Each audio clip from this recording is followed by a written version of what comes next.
திமுக அரசாங்கம் கூட்டணிக்கு கொடுத்த முக்கியத்துவம் லா அண்ட் ஆர்டருக்கு கொடுக்கல அப்படின்ற மாதிரி தான் பார்க்க வேண்டியதாக இருக்குது. அரசாங்கத்துடைய முக்கியமான வேலை லா அண்ட் ஆர்டர்ன்றது முதலமைச்சர் கண்ட்ரோலில் தான் வச்சுருக்காரு. ஸோ அது ஏன் இவ்வளோ கேர்லெஸ்ஸாக இருக்காங்க? பாலியல் வன்கொடுமைன்றது மன்னிக்க முடியாத செயலாக்க பார்க்கப்படுறது. கோவிட்லேருந்து ஒரு 3-4 வருஷம் பார்த்தீங்கன்னா இது எல்லாமே கம்மியாக இருந்துச்சு. அப்புறம் ஜென்ரலாக இருக்கிறத விட 2 மடங்கு அதிகமாகிற மாதிரியே ஃபீல் ஆகும். ரொம்ப ஒரு ஒர்ஸ்ட் கண்டிஷனில் இருக்குது. ஏன் இப்படி பண்ணுறாங்கன்னு தெரியும். இதெல்லாம் மன்னிக்க முடியாத குற்றத்தை நம்ம போகணும். இதை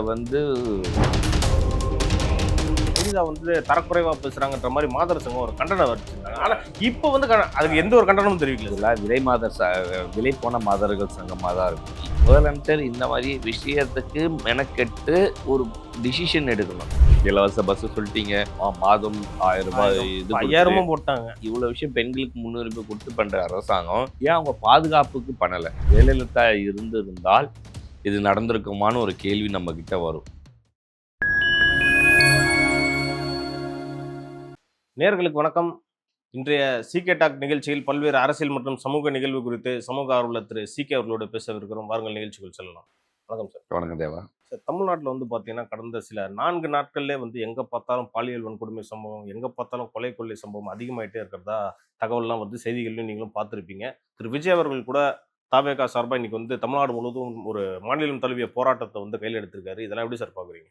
ஆக்சுவலாக திமுக அரசாங்கம் கூட்டணிக்கு கொடுத்த முக்கியத்துவம் லா அண்ட் ஆர்டருக்கு கொடுக்கல அப்படின்ற மாதிரி தான் பார்க்க வேண்டியதாக இருக்குது.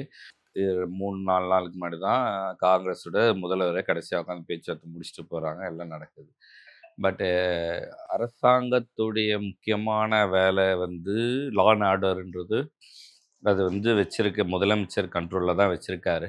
ஸோ அது ஏன் இவ்வளோ கேர்லெஸ்ஸாக இருக்காங்க? இன்னொன்று, இந்த பாலியல் வன்கொடுமைன்றது மன்னிக்க முடியாத செயலாக்க பார்க்கப்படுறது.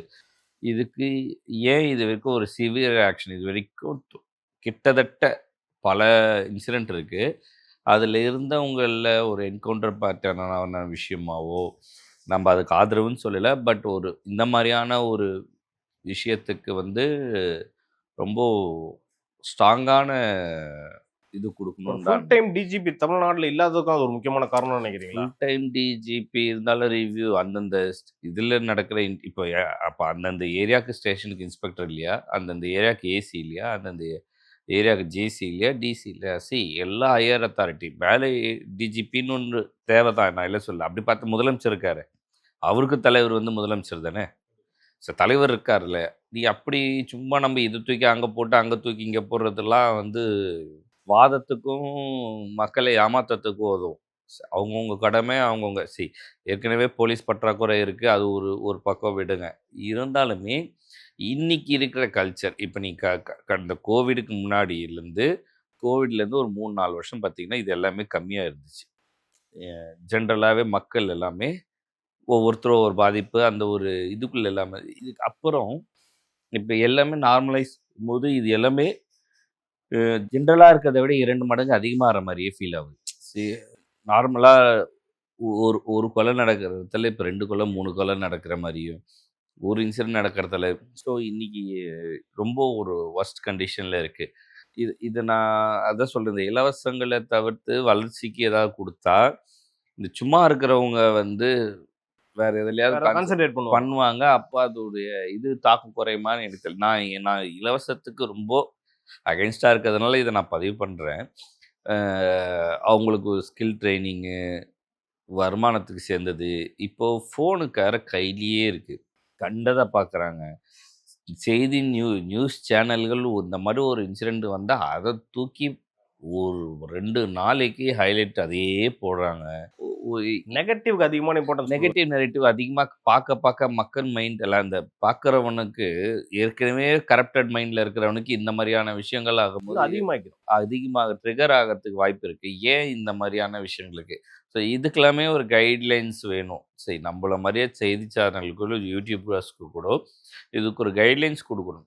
இதை இந்த லிமிட்டுக்கு மேலே பேசக்கூடாது, இதை நீங்கள் இதை ஸ்டாப் பண்ணணும், இதுக்கான அதே இது பேசக்கூடாதுன்றதுக்கு ஒரு கைட்லைன் மாதிரியும் அதுக்கு ஏத்த மாரி பேசாம இருக்கணும்னா, ரொம்ப ஈஸி. அரசாங்கம் துரித நடவடிக்கை எடுக்கணும். Correct sir. அதான் சார். ஏன்னா இதுல வந்து நம்ம பேசலன்னா கூட தப்பா தானே சார். ஏன்னா ஏன்னா பாலியல் ஆமா. வன்கொடுமைன்றது அதாவது நடவடிக்கை எடுக்காம இருந்து நம்ம பேசாம போயிட்டோம்னா, அது ஜஸ்டிஸ் இஸ் இன்ஜஸ்டிஸ் ஆயிடும். ஸோ அது நான் அப்படி சொல்ல வரல. ஜஸ்டிஸ் நீங்க குடுத்துட்டீங்கனாலே, இந்த இது வந்து ஸ்விஃப்ட் ஆக்ஷன். ஷிஃப்ட் ஆக்ஷன் ஆயிடும். மக்கள் வந்து மறந்து அடுத்ததுக்கு போயிடுவாங்க. இன்னொன்னு வந்து பயம் வரும். எண்ணத்திலேயே ஒருத்தன வந்து அந்த விஷயம் வந்து தடுக்கணும். மழுங்கடிக்கும். 2 நாளைக்கு முன்னாடி கூட ஒரு குழந்தைக்கு வாட்டர் பாட்டில் வாங்கிட்டு வர சொல்லி ஒரு விஷயம் பார்க்குறோம். இதெல்லாம் எங்க போகுது? எந்த தைரியம் இவங்களுக்கு குடுக்குது?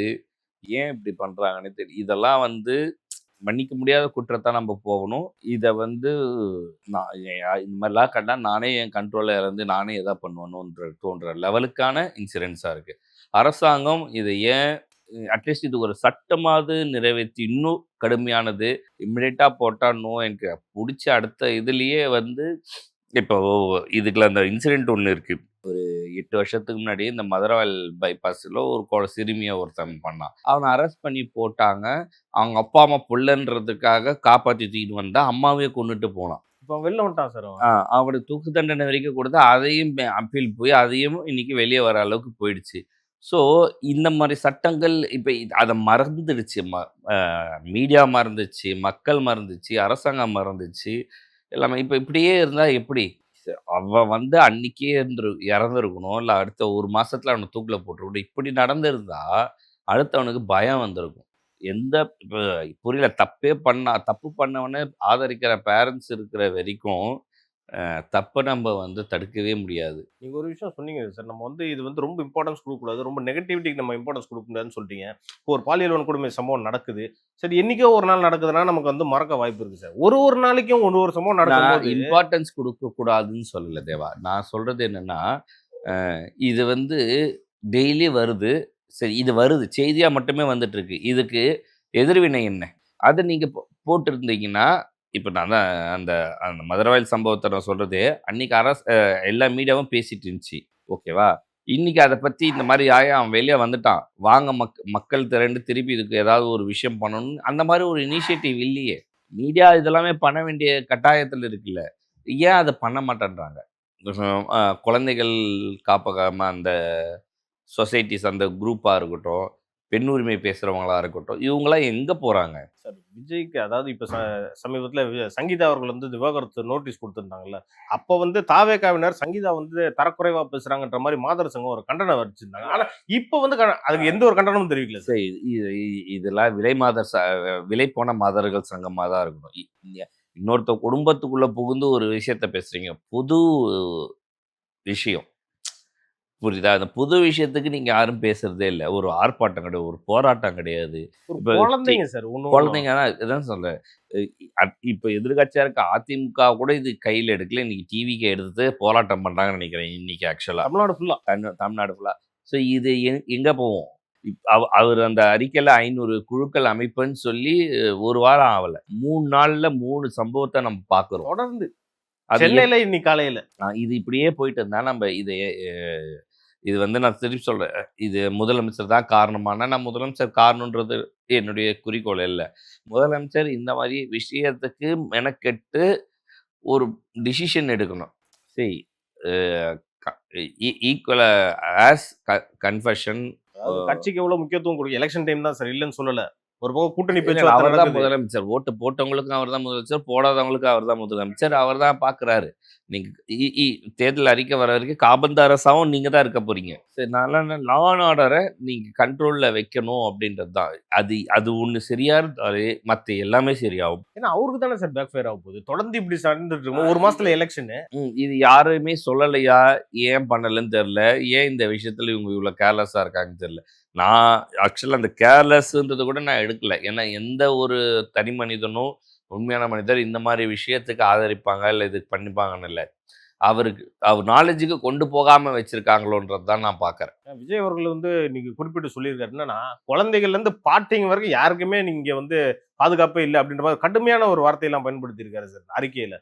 சரி அது இருக்கு தேவா. இப்ப அந்த மாதிரியான சங்கடங்கள் நடக்கிறதுனால தானே அறிக்கைகளா வருது.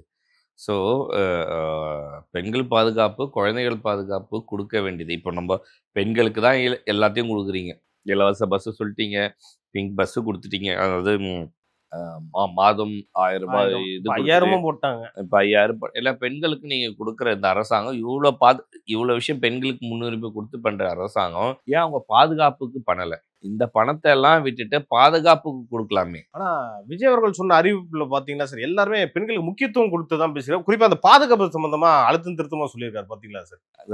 அதுதான் சொல்றேன். அந்த பாதுகாப்பு எல்லா அரசாங்கம் நான் திருப்பி இந்த அரசாங்கத்தை தான் சொல்றேன். ஜெயலலிதா இருந்திருந்தால், இது நடந்திருக்குமான்னு ஒரு கேள்வி நம்மகிட்ட வரும். பெண்கள் விஷயத்துல இந்த மாரியான தொடர் ஏதாவது நடந்தா, அவங்க வந்து காம்ப்ரமைஸ் பண்ண மாட்டாங்க. பண்ணவே மாட்டாங்க. அது அந்த மாரியான இன்சிடென்ட்ட நீங்க பார்க்கவே முடியாது. அடுத்த நாள் அவன் என்னவா இருப்பான்றது தெரியாது.